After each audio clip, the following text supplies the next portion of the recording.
with the glass in my hand, I watch the sunset paint this tired land. It used to be hard work brought home the bread. Now folks just sit and let the dreams go dead. Oh, we're drifting away from what's real. Oh, we're drifting away from what's real, lost in the noise of how it feels. What this world needs is a little more grit, to stand up tall and fight for it. Too many missing chromosomes can't find their way home, while their shadows dance in the twilight bloom. Yeah, we're longing for reason in a sea of doubt. Let's bring back the heart and figure it out. Remember when laughter rang loud through these fields? Now we're lost in opinions, like we've got no shields. Folks used to sweat under that old sun's glow. Now they're glued to screens where kindness won't grow. Oh, I'm yearning for days when truth was gold, not wrapped in confusion or stories we told. What this world needs is a little more grit, to stand tall and fight for it. Too many missing chromosomes can't find their way home, while blue-haired shadows dance in the twilight bloom. Yeah, we're longing for reason in a sea of doubt. Let's bring back the heart and figure it out.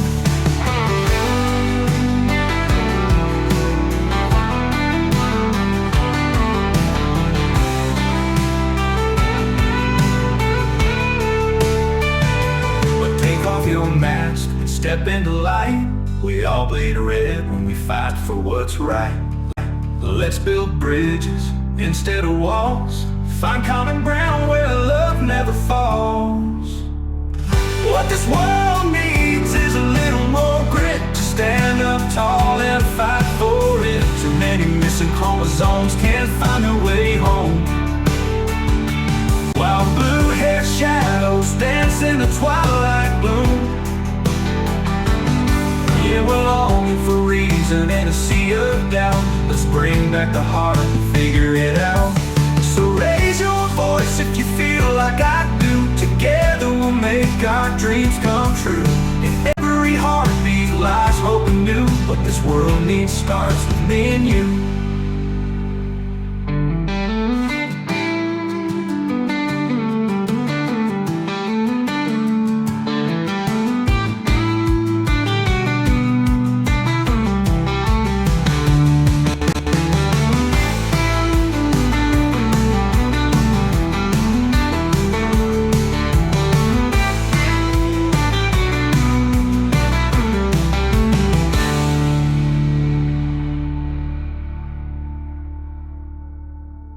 So take off your mask and step into light. We all bleed red when we fight for what's right. Let's build bridges instead of walls, find common ground where love never falls.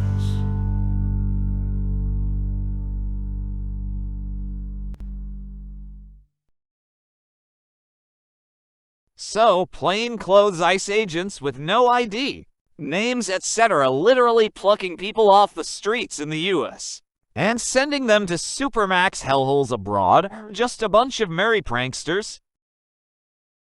It's called enforcing immigration law.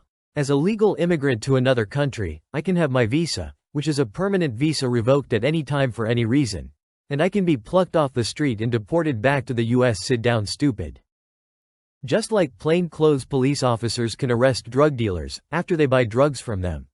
Selling drugs is a crime. Entering the country illegally is a crime. You get arrested for committing crimes. In one case you get put in prison. In the other case you get sent home. Easy way around that. Don't cross the border illegally if you're in a drug gang. There, all fixed. I didn't post this to him, but just some common sense. Do you know how they know that you're illegal and you're a criminal?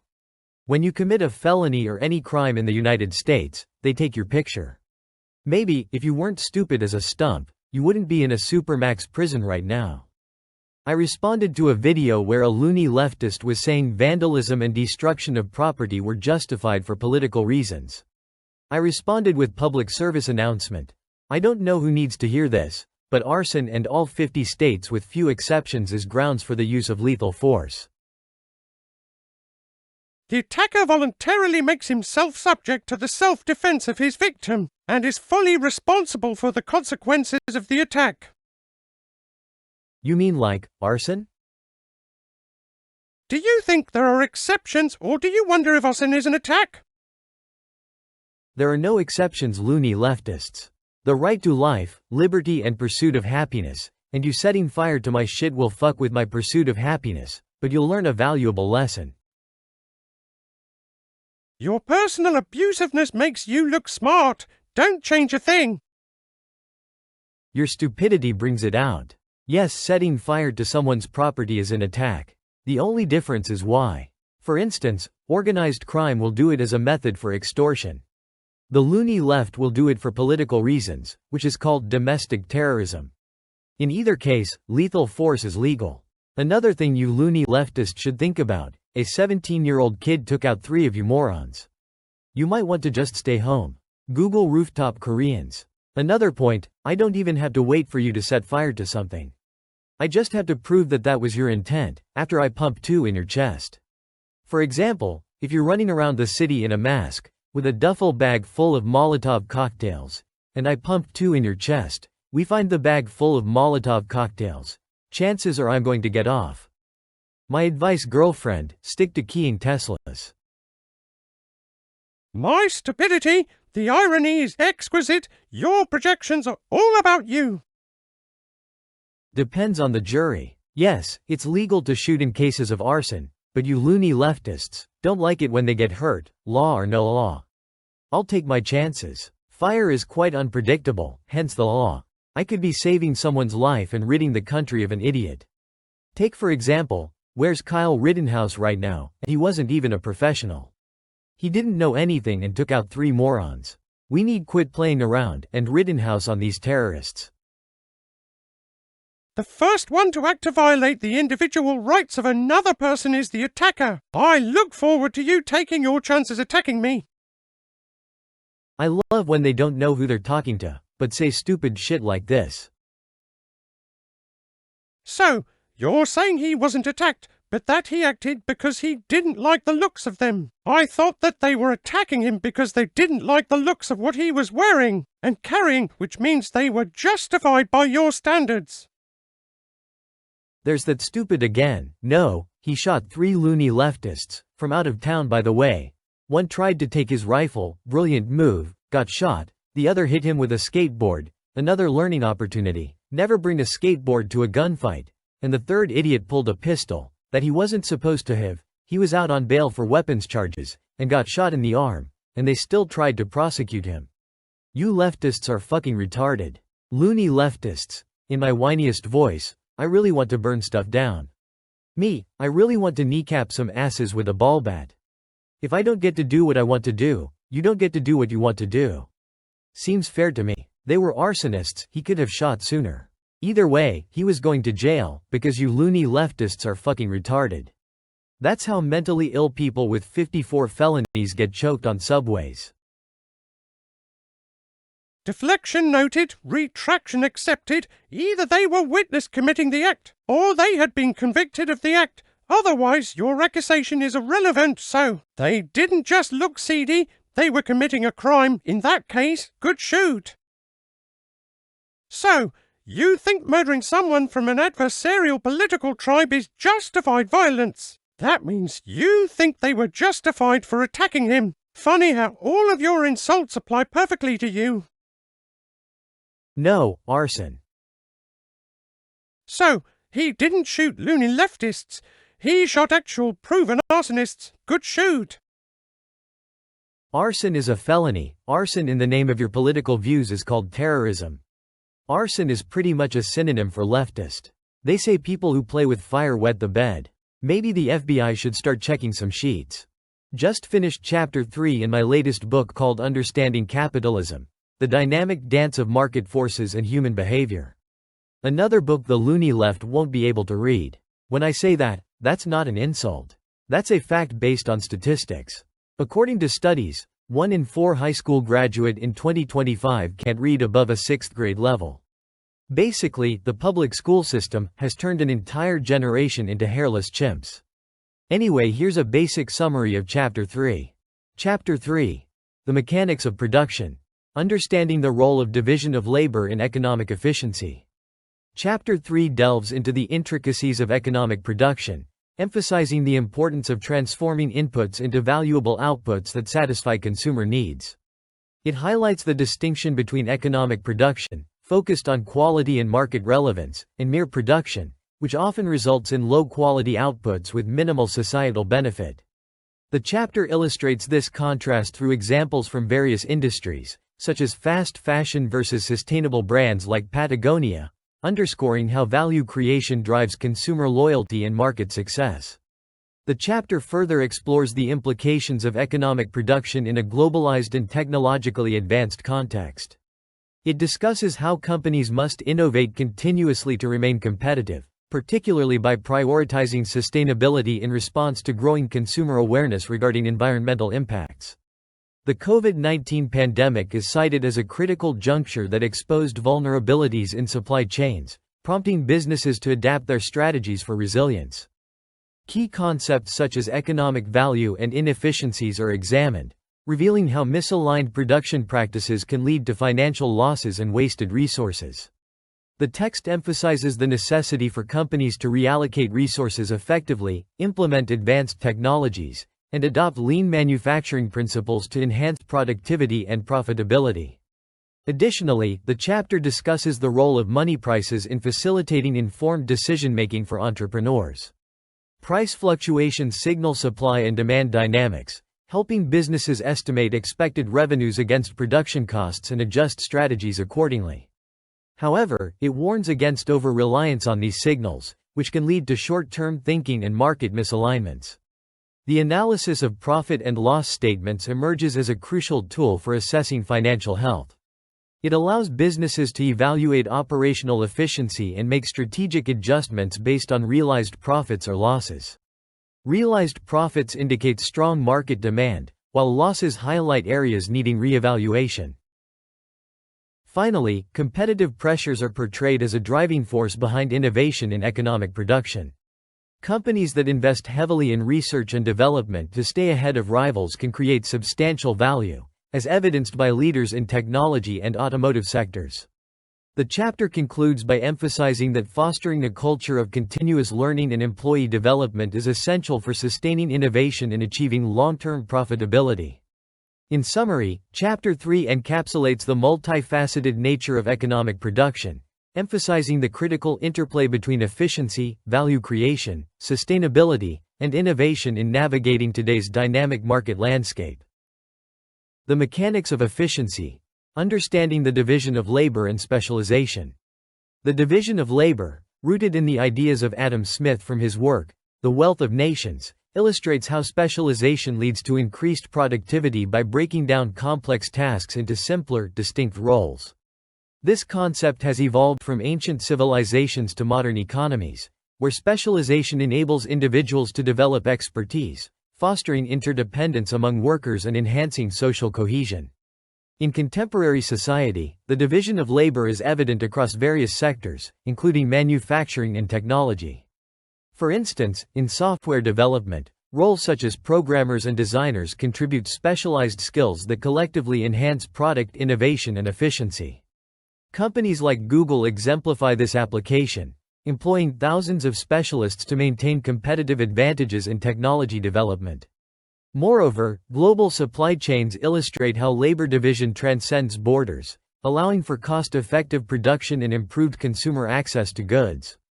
While the economic benefits are significant, social implications arise from the division of labor.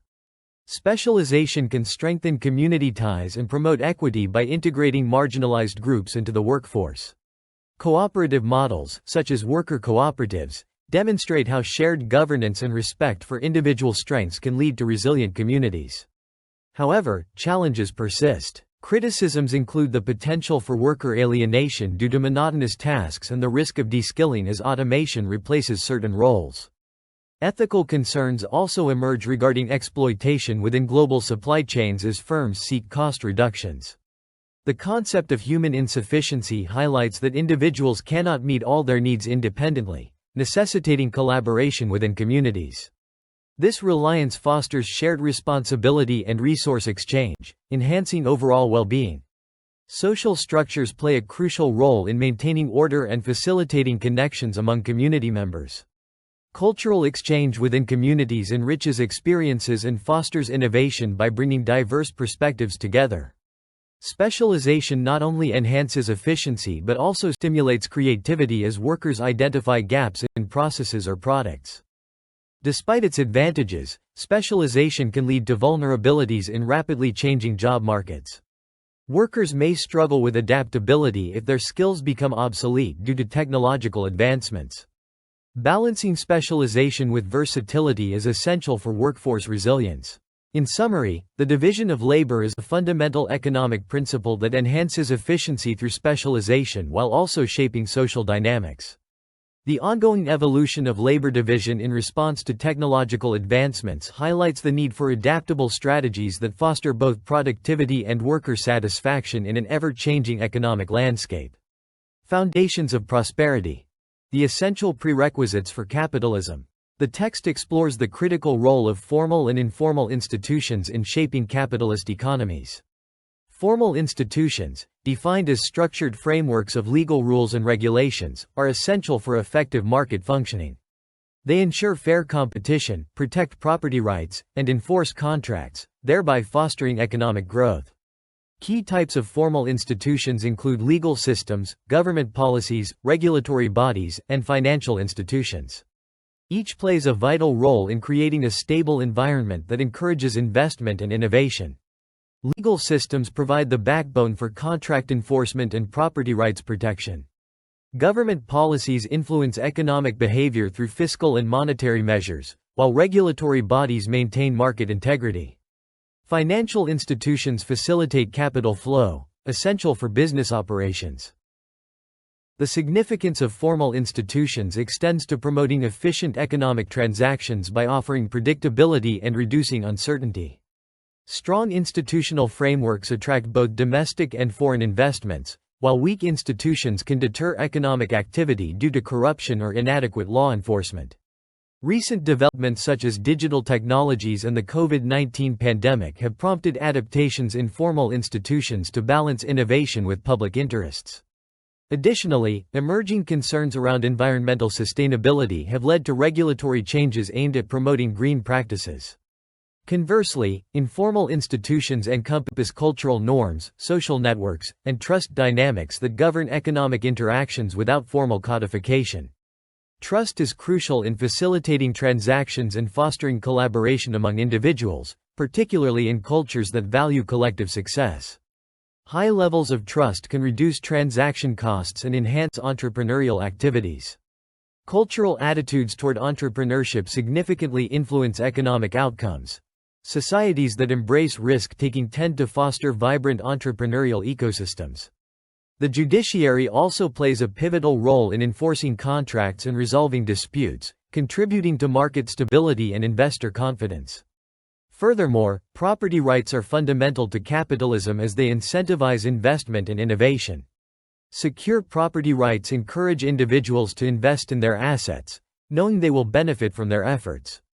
The interplay between formal laws and informal structures creates a conducive environment for economic activity, with each influencing the other. In summary, the text underscores that both formal and informal institutions are essential for nurturing capitalism. Strong legal frameworks combined with supportive cultural norms foster an environment where economic growth can flourish through innovation, competition, and individual responsibility. Consider this unsettling reality. A socialist who champions communal living resorts to firebombing when his house is seized by the government. This shocking act exposes the deep-rooted contradictions within political beliefs and forces us to question our understanding of personal rights versus state intervention. It's time for us to have an open conversation about these issues, one that challenges our assumptions and redefines our views on ownership and authority. Let's take this opportunity to advocate for clarity in our policies surrounding property rights.